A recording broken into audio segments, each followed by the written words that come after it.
हमारे विभिन्न ज्ञानवर्धक कार्यक्रम देखने के लिए आप हमें अभी सब्सक्राइब करें, बेल आइकन को प्रेस करें ताकि आप देख सकें हमारा कार्यक्रम सबसे पहले। और अधिक जानकारी के लिए फेसबुक पेज को लाइक करना न भूलें। जय माँ इंद्राक्षी। इंद्राक्षी धाम में दर्शकों आप सभी का हम हार्दिक स्वागत करते हैं। आज के दिन जिन जातकों का जन्म दिवस है, मैरिज एनिवर्सरी है, उन सभी को हमारी तरफ से बहुत बहुत शुभकामनाएं। आज हम एक अद्भुत योग के बारे में आपको बता रहे हैं। इस विशेष योग में आप अपने नाना भांति के मंत्रों को सिद्ध कर सकते हैं। अपने जो पुराने मंत्र आपने जिनको कभी पहले यज्ञ करके सिद्ध किया हो, उन्हें पुनः उन मंत्रों को रिचार्ज कर सकते हैं, उन मंत्रों को चैतन्य बना सकते हैं। एक बहुत ही अद्भुत योग होता है जिसे हम रवि पुष्य योग कहते हैं। और ये कैसे बनता है और इसमें हम क्या क्या और चीज़ें कर सकते हैं, किन किन मंत्रों की साधना कर सकते हैं, या हम इस योग में और क्या विशेष प्रकार का लाभ उठा सकते हैं, सारी जानकारी इस अंक में मिलेगी।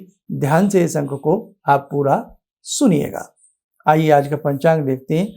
8 जुलाई सन 2021, दिन बृहस्पतिवार, आषाढ़ मास, कृष्ण पक्ष, तिथि चतुर्दशी, नक्षत्र मृगशिरा, राहु काल 1:30 से 3, दिशा सूर्य दक्षिण दिशा। अब देखिए, रवि पुष्य नक्षत्र और एक होता है गुरु पुष्य नक्षत्र। रविवार के दिन अगर पुष्य नक्षत्र हो उसे हम रवि पुष्य कहते हैं, और बृहस्पतिवार के दिन यदि पुष्य नक्षत्र हो उसे हम गुरु पुष्य नक्षत्र कहते हैं। इस बार 11 तारीख को, 11 जुलाई को रवि पुष्य नक्षत्र है, रविवार के दिन, इसलिए रवि कहा जाता है उसे।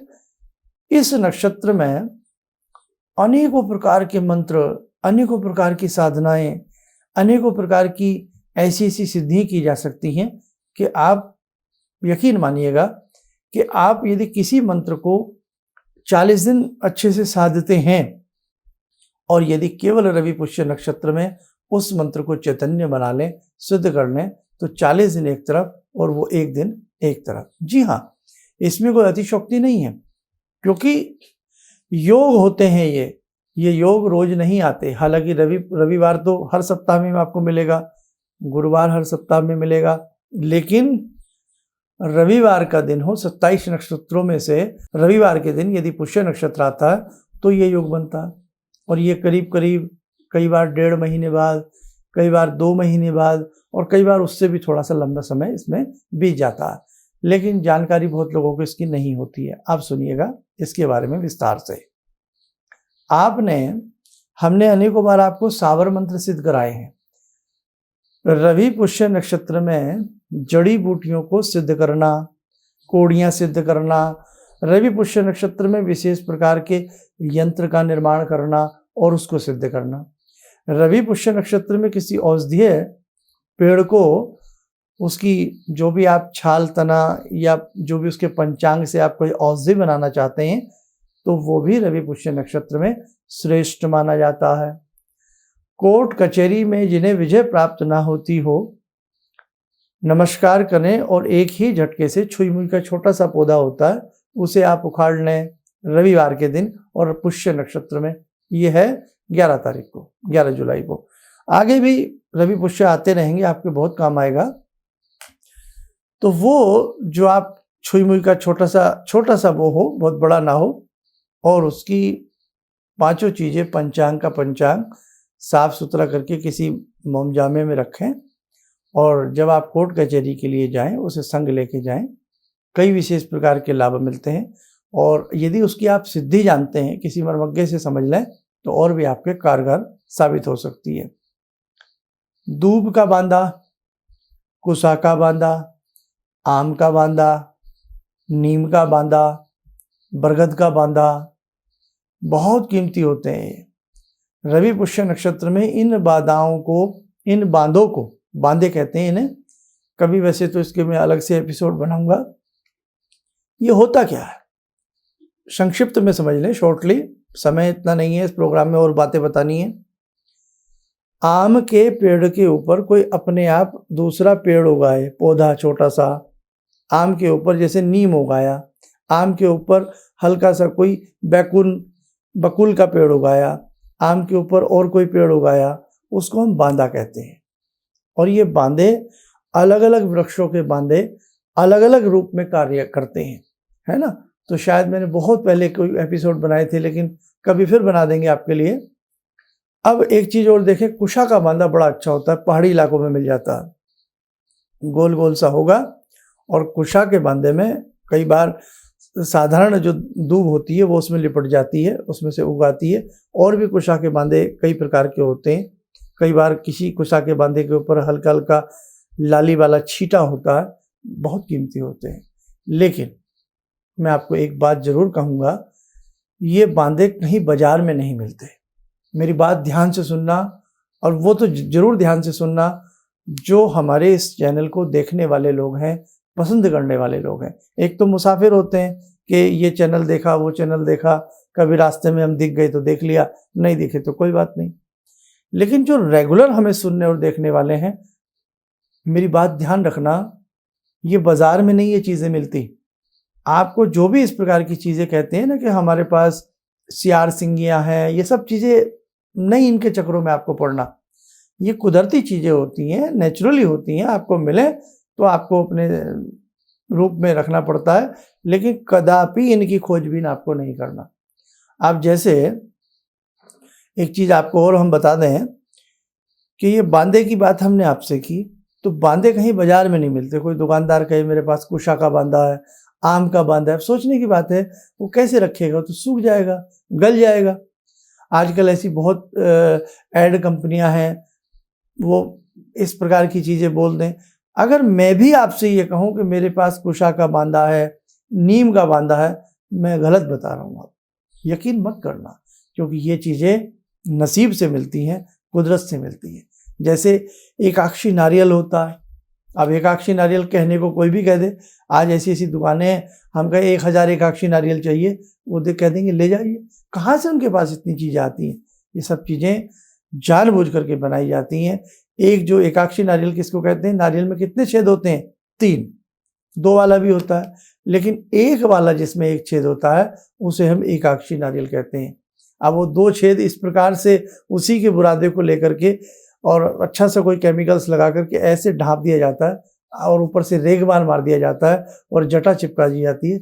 आपको समझ में नहीं आएगा कि ये एकाक्षी है या ये ओरिजिनल नहीं है। तो इसलिए अब ये जो रवि पुष्य नक्षत्र है, इसमें एकाक्षी नारियल की साधना, दक्षिणावर्ती शंख की साधना, बांदा की साधना और विभिन्न प्रकार के मंत्रों की साधनाएं आप कर सकते हैं।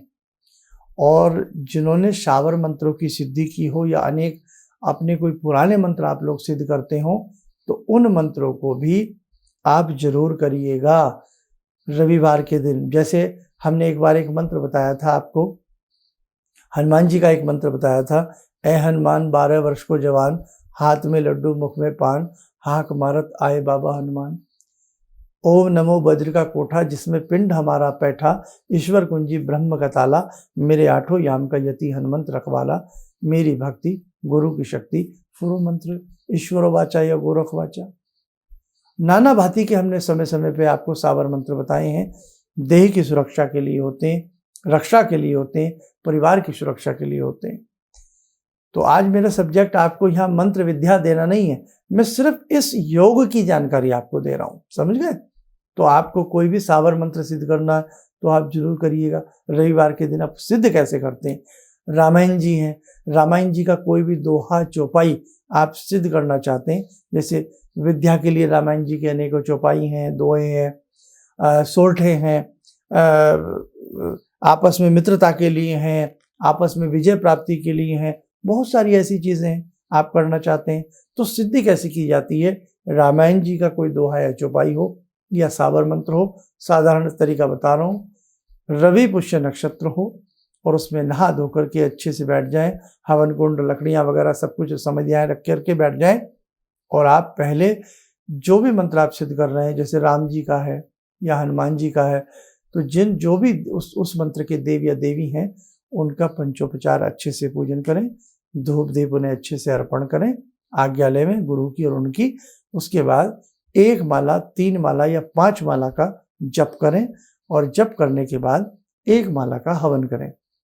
हवन के लिए कॉमन सामग्री स्वयं बना लें, नहीं तो बाजार से साधारण सामग्री किसी अच्छे उसकी ले आए और उसमें अपना घी वगैरह मिला करके और उसी मंत्र के अंत में, जो मंत्र आप कर रहे हैं उसी मंत्र के एंड में या उसके अंत में आप स्वाहा लगा करके अपनी मंत्र की एक माला कर लें, तो ये आपका यज्ञ भी हो गया। अब बहुत लोग कहते हैं हमें यज्ञ करना नहीं आता, तो इसमें हमें किसी भी प्रकार की यज्ञ की आवश्यकता नहीं है कि हम कोई उसमें आज्ञा आहुति करें या हम और तरह तरह की जो यज्ञ के अंदर क्रियाएं होती हैं वो उसमें कुछ आवश्यकता नहीं है।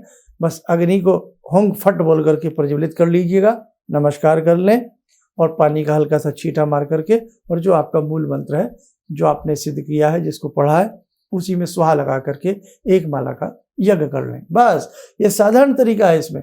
और एक अंतिम में एक आहुति में, लास्ट वाली आहुति में सुपारी रख करके स्वाहा होम कर दें और जो भी आपसे क्षमा प्रार्थना कर लें कि हे यज्ञ देव या जिस देवता का आपने यज्ञ किया है, हमसे कोई भूल चूक हो गई तो हमें आप क्षमा करना। ये साधारण तरीका बताया मैंने।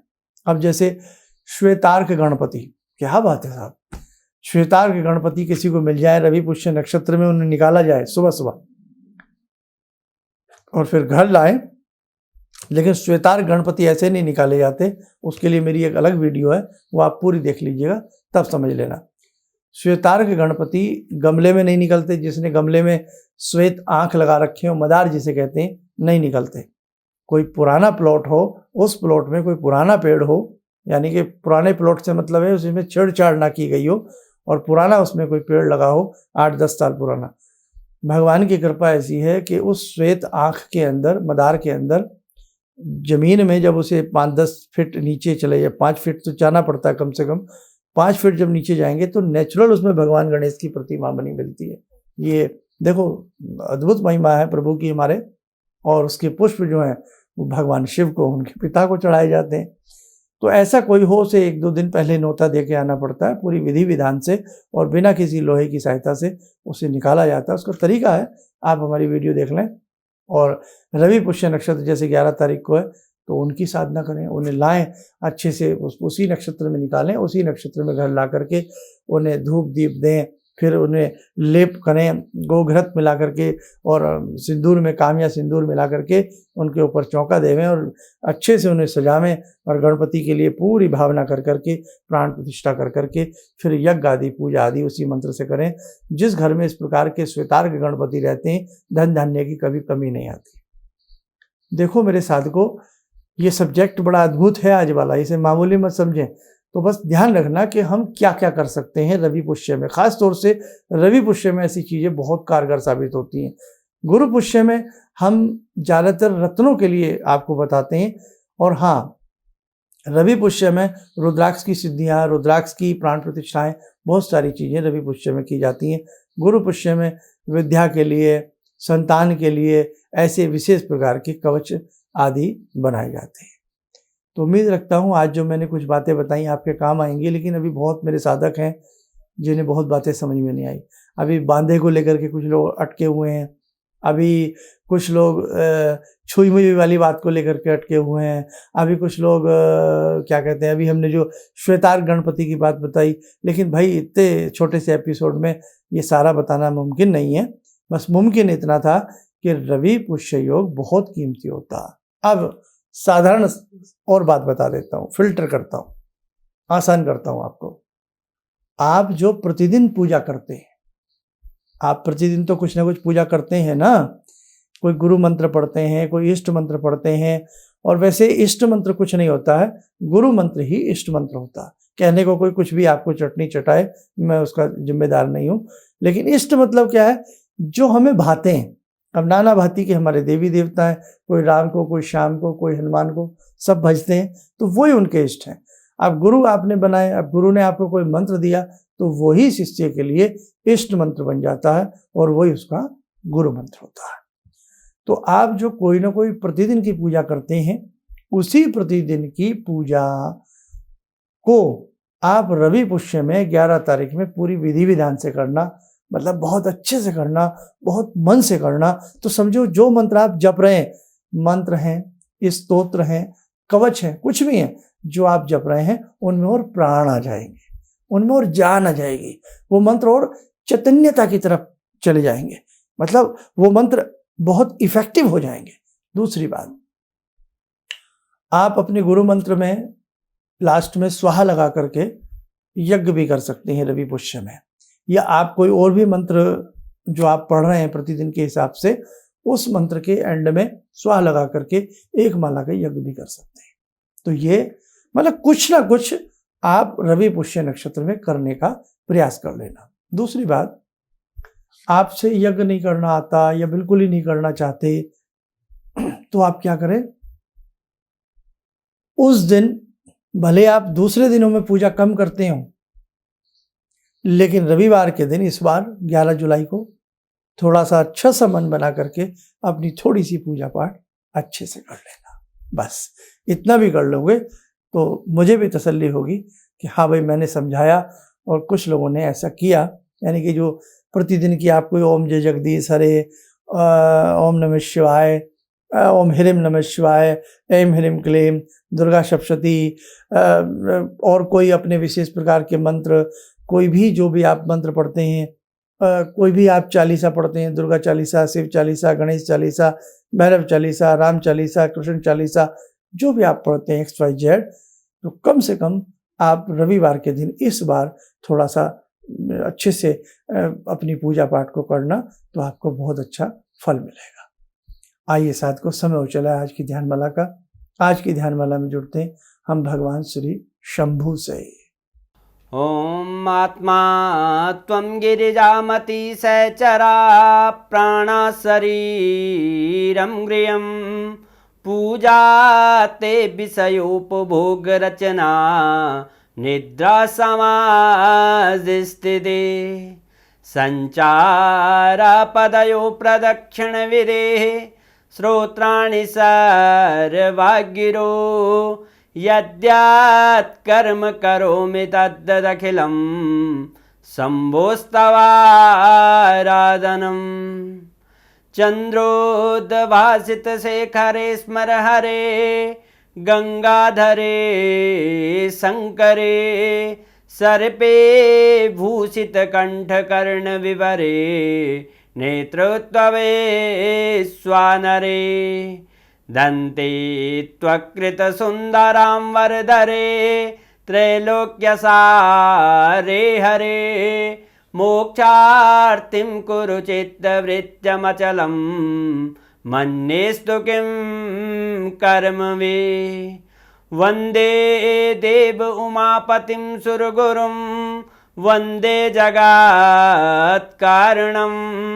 वन्दे पन्नगभूषणं मृगधरं वन्दे पशूनां पतिं वन्दे सूर्यशशाङ्कवह्निनयनां वन्दे मुकुन्दप्रियं वन्दे भक्तजनश्रयं च वरदां वन्दे शिवं शङ्करम् ॐ कर्पूरगौरं करुणावतारं संसारसारं भुजगेन्द्रहारं सदा वसन्तं हृदयारविन्दे भवं भवानी सहितं नमामि भवं भवानी सहितं नमामि। कवच बना लें, ध्यान करें, सदाशिव शंभू का शुभ आशीष हम सबके ऊपर बरस रहा है।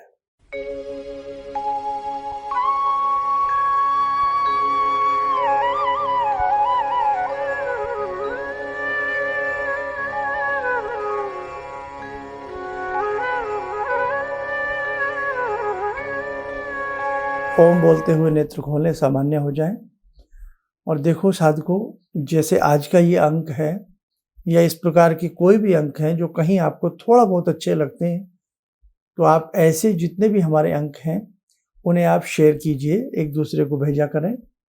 और इसी के साथ साथ इस चैनल को लोगों तक पहुंचाएं, लोगों तक एक हिंदू होने के नाते, है ना, तो सारी बात हम जो भी करते हैं वो अपने धर्म से संबंधित करते हैं।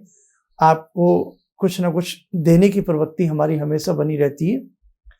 तो आप भी हमारा थोड़ा सा ये कार्य किया करें, हमारे इस चैनल के बारे में लोगों को बताया करें, लोगों को जोड़ा करें, ताकि और अधिक से अधिक लोग, ज़्यादा से ज़्यादा लोगों तक जो भी हम बताते हैं वो पहुँचे, है ना। जैसे हम अपने जो भी हमारे अंदर टूटा फूटा ज्ञान है वो हम आपको देते हैं, आपको देने का प्रयास करते हैं। तो आपका भी कर्तव्य बनता है कि आप इस चैनल से, 2 चैनल हैं हमारे, एक हमारे नाम से प्रोफेसर धर्मेंद्र शर्मा और एक इंद्राक्षी धाम, तो आप मेन हमारा यही चैनल है, वैसे दोनों हमारे हैं। तो आप ज़्यादा से ज़्यादा इन चैनलों तक लोगों को पहुंचाएं, लोगों को जोड़ें, तो कहीं ना कहीं हमें भी आनंद आएगा कि भाई और अब बहुत सारी चीज़ें हैं वो अपने बालकों में, अपने बच्चों में, अपने साधकों में, अपने दर्शकों में हमें अधिक से अधिक बांटनी है। आप स्वस्थ रहें, सुखी रहें, माँ भगवती सदैव आपके ऊपर अपना अनुग्रह बरसाती रहे। जय माँ इंद्राक्षी। गुरु जी से मैं तब से जुड़ा हूँ जब से वो एक चैनल आती थी P7, उसी से मैं जुड़ा हुआ था। और गुरुदेव से हमारी जब मुलाकात हुई तो मैं आश्चर्यचकित रह गया जब उन्होंने हमसे बताया कि आपके साथ ऐसे ऐसे हुई। तो मैं इतना आश्चर्य हो गया कि इन्हें कैसे मालूम, और इतना बढ़िया इन्होंने बताया, जिसके वजह से मैं आज तक उनसे प्रभावित हूँ। और इनका बताने का शैली वगैरह इतनी बढ़िया है जो हम अपने क्लास के टीचर से भी उतना बढ़िया नहीं समझ पाते थे। ये हमें बहुत पसंद आई। और दूसरी बात कि इनके साथ जितने भी मैं जब से जुड़ा रहा, जो भी समस्या आई, मैं बहुत ही अच्छा तरह से मेरे सॉल्व होते चले गए। और आज तक मैं उनके आशीर्वाद से मैं बहुत सुखी हूँ। किसी भी समस्या के समाधान के लिए मिले प्रसिद्ध हस्तरेखा एवं वास्तु विशेषज्ञ प्रोफेसर धर्मेंद्र शर्मा जी से।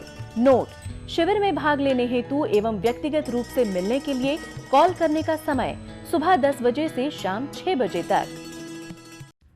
हमारे विभिन्न ज्ञानवर्धक कार्यक्रम देखने के लिए आप हमें अभी सब्सक्राइब करें, बेल आइकन को प्रेस करें ताकि आप देख सकें हमारा कार्यक्रम सबसे पहले।